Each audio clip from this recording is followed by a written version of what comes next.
موجودات حضور مدی مصطفیٰ محمد مصطفیٰ ارواحنا فدا صلی اللہ تعالی علیہ وآلہ وصحبہ وبارک وسلم کی بارگاہ بے کسلام میں جس طریقے سے پڑھاؤ بلند آواز سے میرے ساتھ مل کر پڑھیں الصلاۃ والسلام علیک یا رسول اللہ، الصلاۃ والسلام علیک یا نبی اللہ،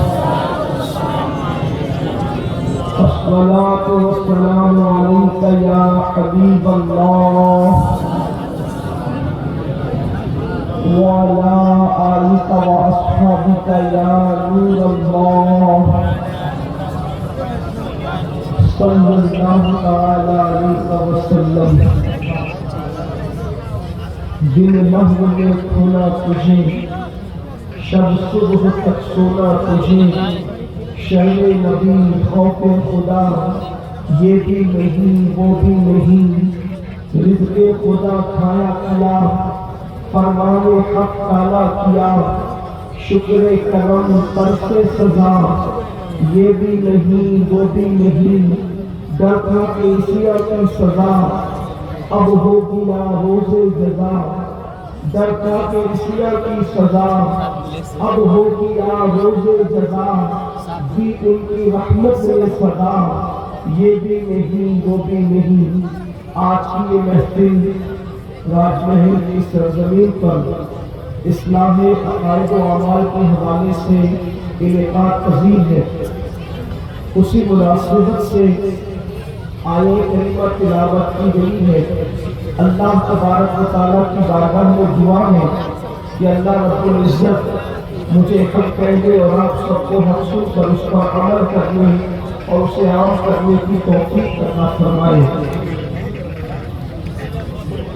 بحیثیت مومن ایمان والا ہونے کی حیثیت سے ہمارے عقائد میں یہ بنیادی عقیدہ ہے کہ مرنے کے بعد ہمیں پھر زندہ کیا جائے گا، مرنے کے بعد ہمیں پھر اٹھایا جائے گا۔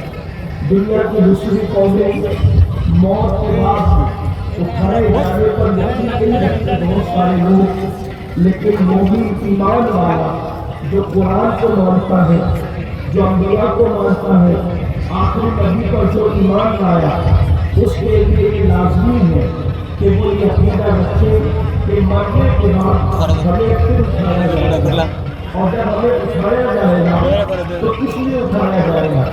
ہمیں اٹھانے کا مقصد یہ ہوگا اللہ اکبر کہ انسان سے اس کے اعمال کے بارے میں اس سے سوال کیا جائے۔ قرآن کہتا ہے اَيَحْسَبُ الْإِنسَانُ أَن يُتْرَكَ سُدًى، کیا انسان یہ تصور کرتا ہے کہ اس سے حساب نہیں ہوگا؟ اس سے ضرور حساب ہوگا۔ انسان سے حساب لیا جائے گا، اور کس ماحول میں لیا جائے گا اس کے جھلک پھر اس کے بعد اصل عنوان کی طرف آتے ہیں۔ میرے سارے بھائیوں کی اور ساری بہنوں کی خصوصی توجہ کا تعلق ہے کس ماحول میں حساب ہوگا۔ اللہ اکبر، اگر ٹھنڈی ٹھنڈی ہواؤں کے ماحول کے اندر اللہ رب العزت انسان سے حساب لے، اگر باغ و بہار کے ماحول میں انسان سے اللہ حساب لے، اللہ اکبر رحمتوں کی فوار کے ماحول میں اگر اللہ انسان سے حساب لے تو بھی انسان کے بس میں نہیں، تو بھی انسان کی طاقت نہیں، تو بھی انسان کی قوت نہیں کہ وہ اللہ کو جواب دے سکے۔ تھوڑا تصور میں لائے، اگر کوئی پیر واقعی کوئی مرید کسی پیر سے سچی محبت کرتا ہے، یا کوئی شاگرد اپنے استاد سے سچا احترام کرتا ہے، وہ استاد کا سچا احترام کرتا ہے، اور اگر استاد اس سے پوچھ لے کہ بتاؤ تم نے فلاں کام کیوں کیا تھا، تو بتاؤ استاد کے سامنے کیا ایک سوال کا جواب شاگرد دینے کی طاقت رکھتا ہے؟ ہرگز نہیں۔ بیٹا باپ کے سامنے کیا کوئی جواب دینے کی قوت رکھتا ہے؟ مرید اپنے پیر کے سامنے کیا کوئی جواب دینے کی طاقت رکھتا ہے؟ اندازہ کرو میرے بھائیوں، غور کرو، ذرا سوچو اور تصور میں لاؤ۔ جب پیر کے سامنے مرید جواب دینے کی طاقت نہیں رکھتا، جب بیٹا اپنے باپ کے سامنے جواب دینے کی قوت نہیں رکھتا، جب شاگرد اپنے استاد کے سامنے جواب دینے کی قوت نہیں نہیں رکھتا تو تصور میں لائیے وہ وحدہ لا شریک جس سے انبیاء بھی ڈرتے ہو، جس سے اولیاء کا کتا جس کے خوف کی وجہ سے پگھل کر کے پانی ہوتا ہوا لوگوں نے دیکھا ہے، وہ داستانیں ہیں اللہ اکبر کہ کوئی روتے روتے اپنی آنکھیں کھو گیا، اللہ کے خوف میں بہت سارے اولیاء روتے روتے اپنی آنکھوں کی بینائی انہوں نے کھو دی۔ کچھ کا حال یہ تھا کہ جب اللہ کی بارگاہ میں جواب دینے کا تصور آتا تو ان کا کتا پگھل کر کے، ان کا جگر پگھل کر کے بہتا ہوا لوگ محسوس کرتے۔ اسی طرح لوگوں کے چہرے مایوس نظر آتے، لوگوں کے چہروں پر اداسیاں نظر آتی۔ سیدنا فاروق اعظم رضی اللہ تعالیٰ کو آپ کے چہرے پر آنسوؤں کے نشانات دیکھے گئے، اللہ کے خوف سے رونے کی وجہ سے۔ اندازہ فرمائے اللہ والوں کی کیفیت یہ ہے، انبیاء جس سے خوف زدہ ہو، صحابہ کرام جس کے خوف میں آنسو بہائے۔ اللہ اللہ ذرا غور کرے، وہ رب ہم سے سوال کرے گا، وہ رب ہمارا حساب لے گا۔ اللہ اکبر۔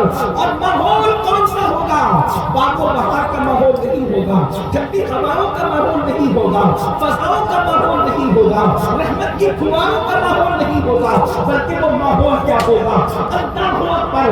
اللہ کے سچے رسول صادق و مصدوق مصطفیٰ کریم رؤوف الرحیم صلی اللہ علیہ وسلم ارشاد فرماتے ہیں یوم حساب، جس دن اللہ بندوں کا حساب لے گا، جس دن اللہ بندوں سے سوالات پوچھے گا، اس دن انسان کی کیفیت کیا ہوگی؟ انسان کے سر اور سورج کے درمیان صرف ایک ہاتھ کا فاصلہ ہوگا، انسان کے سر اور سورج کے درمیان صرف ایک ہاتھ کا فاصلہ ہوگا۔ ذرا تصور میں لاؤ، مئی کے مہینے میں زندگی گزار رہے ہو، جلسے میں انسان بیٹھا ہوا ہے، اللہ اکبر، تو گرمی کا احساس انسان کو بے چین کرتا ہے، پنکھے چل رہے ہیں پھر بھی بے چینی ہے، پنکھے چل رہے ہیں پھر بھی بے قراری ہے، رات کا ماحول ہے، سورج نکل کر چھپ چکا، چھپنے میں گھنٹوں گزر چکے، اس کے باوجود بھی گرمی کا یہ عالم ہے۔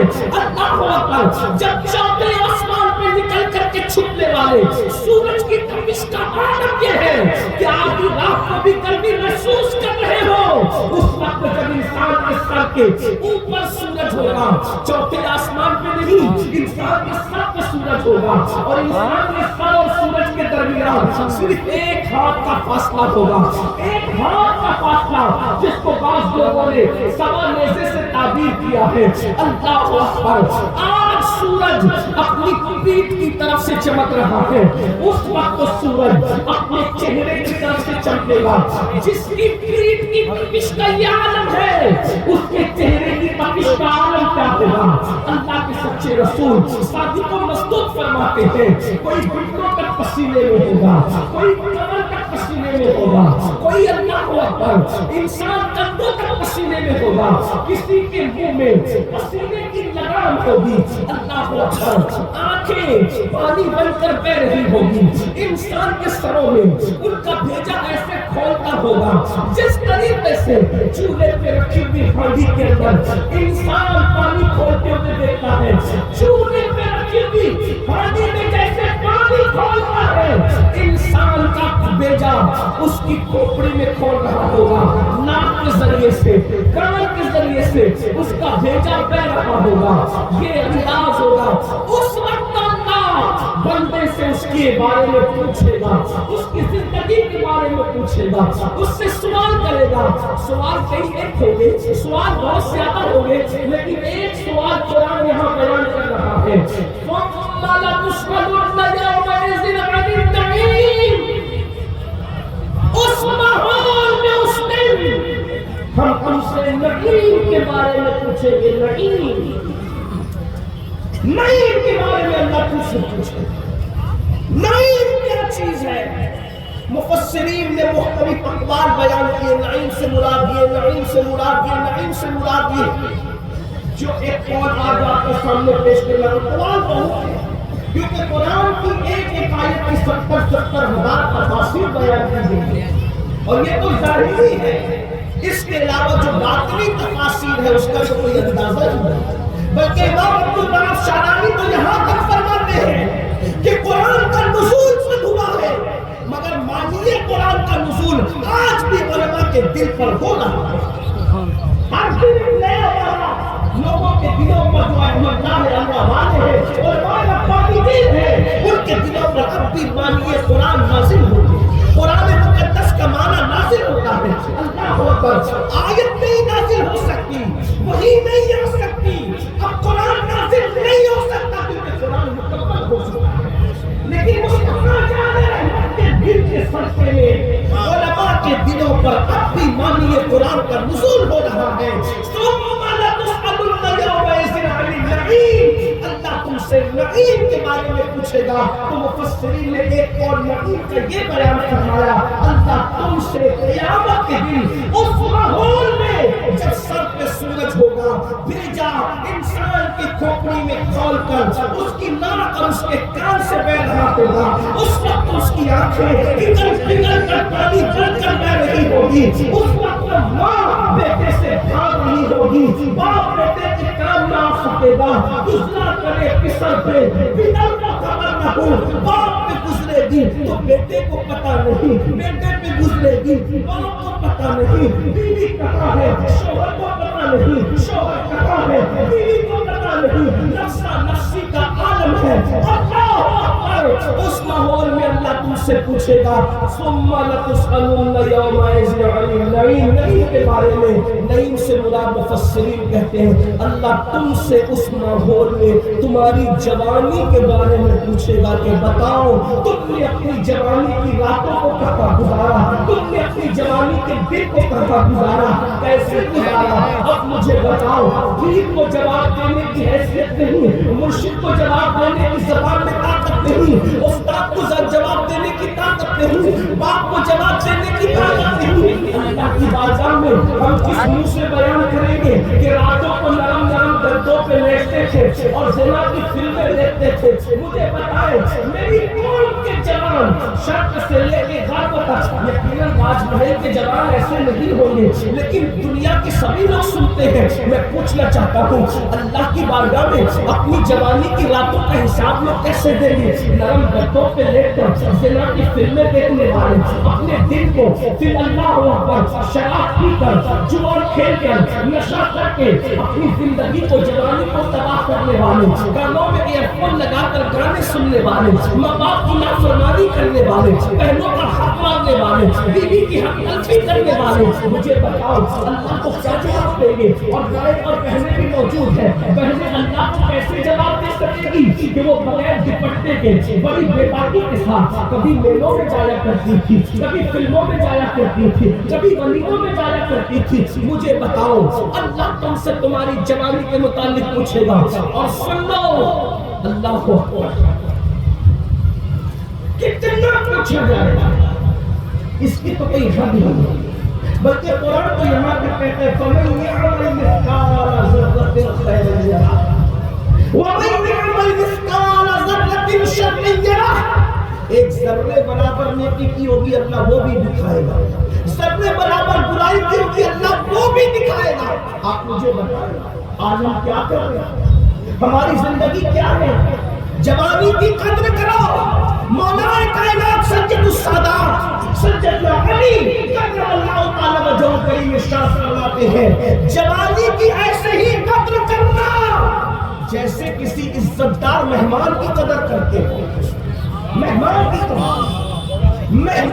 کی قدر جیسے کرتے ہو۔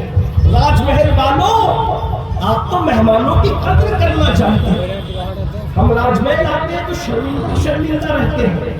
اس کی وجہ یہ ہے فقیہ عصر حضرت علامہ مفتی رضا اللہ صاحب مقدس اللہ علی اپنے گھر میں جا کر اتنا پیار دیتے ہیں، ہم سوچتے ہیں کہ ہم اتنے چھوٹوں کو وہ کتنا کتنی مہربانی کرنا۔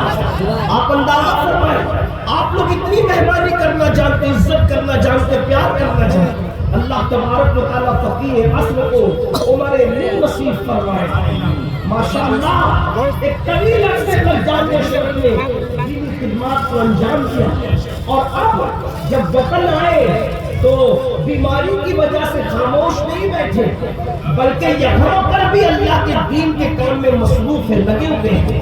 5 منزلہ بچیوں کے لیے ادارے کا قیام ہو رہا ہے، خانقاہ کا قیام ہو رہا ہے، دیکھیں تو صحیح یہ کیسا مفتی ہے، یہ صرف درگاہ کا قیام نہیں ہے بلکہ خانقاہ کا بھی قیام ہے۔ فکر میں اگر کسی نے رنگینی کی ہے تو وہ مخدوم المشائخ حضور سرکار رحمت اللہ تعالیٰ علیہ کے ہزاروں نظریات کی برکت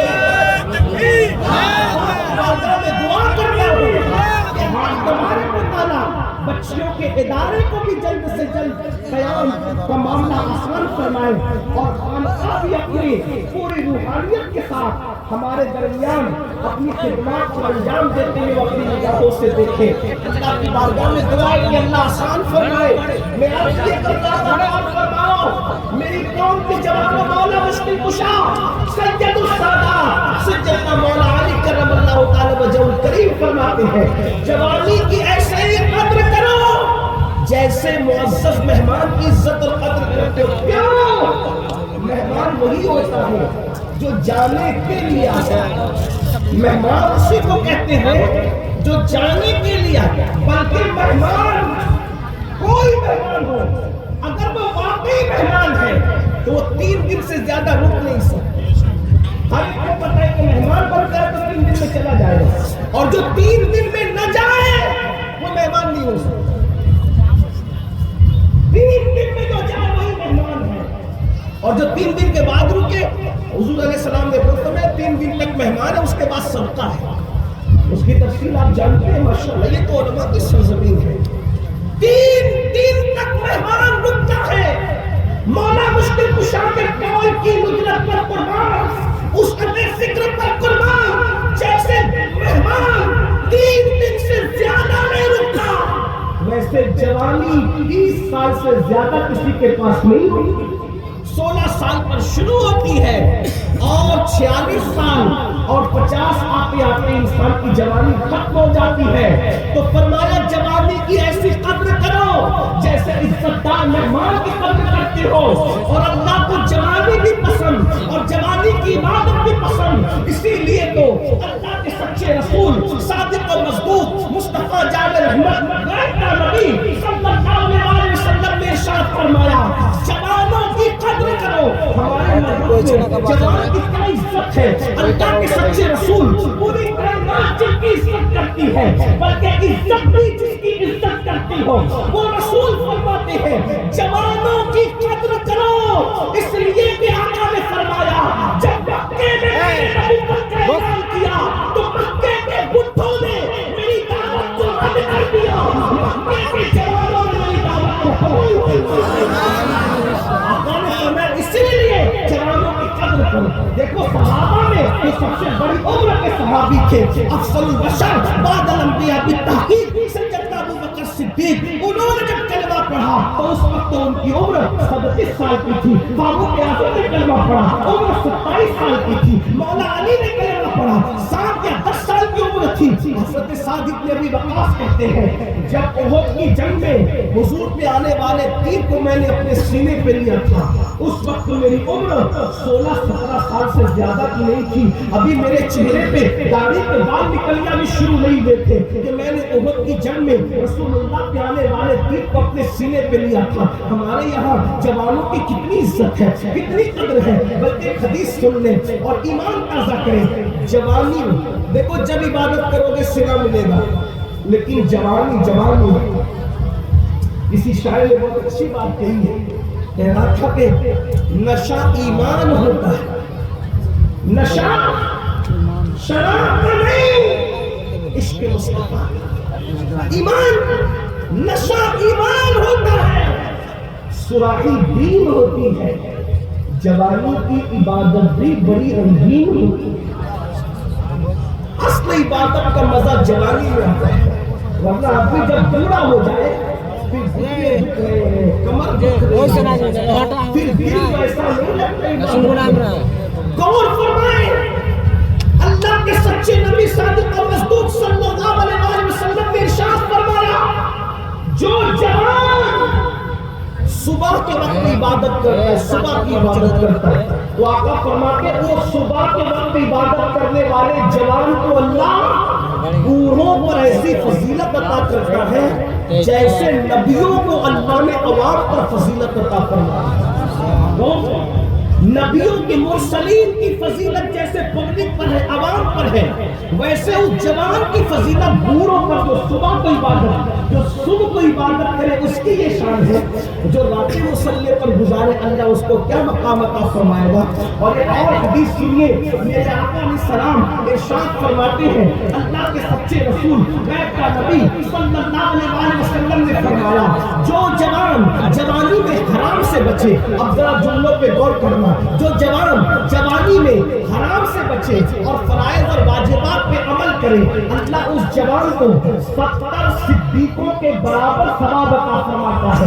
70 صدیقوں کا ثواب عطا کرتا ہے. 70 صدیقوں کا اجر عطا کرتا ہے. لوگ ولی بننے کی بات کرتے ہیں ولایت اپنی جگہ لیکن ولایت سے بھی بڑا مرتبہ صدیقیت کا مرتبہ ہے. شہید سے بھی بڑا مرتبہ صدیقیت کا مرتبہ ہے. نبوت اور صدیقیت کے درمیان اور کوئی مرتبہ درجہ نہیں ہے. نبوت کے بعد سب سے بڑا مرتبہ صدیقیت کا مرتبہ ہے. اور ایک تو صدیق نہیں جوانی میں جو حرام سے بچے اللہ اس سے 70 صدیقوں کا ثواب عطا فرماتا ہے. 70 صدیقوں کا اجر عطا فرماتا ہے. صرف حرام سے بچ جاؤ فرائض اور واجبات کی پابندی کر لو. آگے حرام سے کیسے بچے کیا کیا حرام ہے میں چند حرام آپ کو گناتا ہوں اللہ کرے آپ بچ جائیں.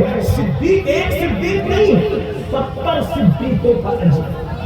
اور وہ کون کہہ رہا ہے جلسے کے ناظم نے نہیں کہا کہ لوگ مبالغہ کر جائیں نہیں یہ اس نے کہا ہے. میرے امام کہتے وہ زبان جس کو سب ان کی کنجی کہتے ہیں اس کی نافذ حکومت پہ لاکھوں سلام.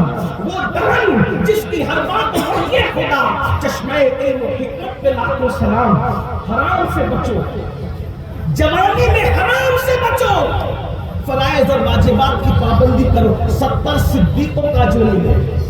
70 صدیقوں کا اجر ملے گا. حرام کیا ہے نمبر 1 گن لیتے چلیں جتنے وقت میں گنجائش ہے کیونکہ محفل تو جاری رہے گی لیکن مجھے اپنے وقت میں گفتگو تمام کرنی ہے. لیکن نمبر 1 پہلی چیز جو حرام ہے اور اشد حرام ہے وہ ہے جھوٹ. جھوٹ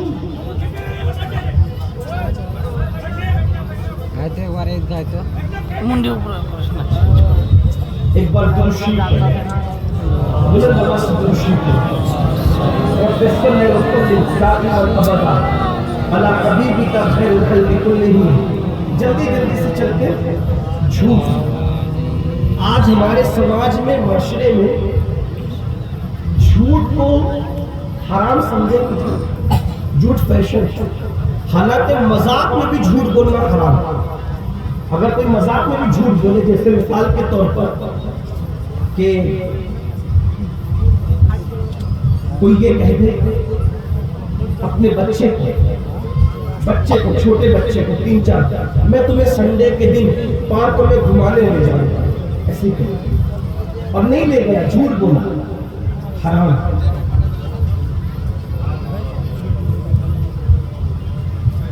مذاق میں بول دیا وہ دیکھو عبد الرحمن آ رہا ہے حالانکہ کوئی نہیں آ رہا. یہ بھی اندازہ فرمائے جس اب ذرا